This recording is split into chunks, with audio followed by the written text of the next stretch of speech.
Það eru Berglind, þetta byrjaði nokkuð vel hjá okkur en síðan fjarar undan þessu. Hvar sker á milli? Það gæti bara verið æfingaleysi hjá okkur, stúlkunum.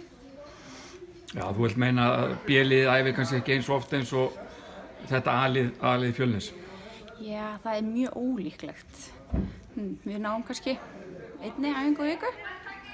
Já, enda eru svona væntanlega markmið þessara tveggja liða eru væntanlega ekki alveg þau sömu. Fjölnismenn tala að vilja bara komast með sitt lið upp en þið eruð ekkert alveg á leiðinni þangað kannski.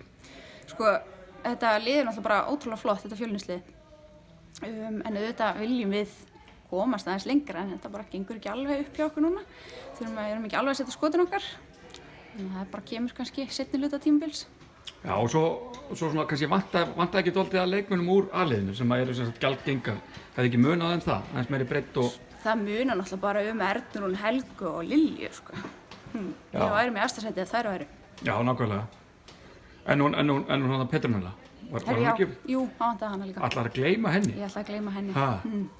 Hún er bara tímabundið, ekki með. Tímabundið ekki með? Ykkar markmið... Vantaði líka Elsu, þannig að það vantar stóran hluta af hópnum. Og þú ætlar að fullera það, ef þær hefðu verið með þá hefðu unnið hér í kvöld? Já, ekki bara gera það.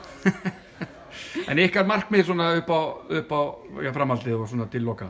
Þið eru neðsta núna en hvað, reyna að koma ykkur kannski úr botninum? Já, það væri mjög gaman að vera ekki í botninum.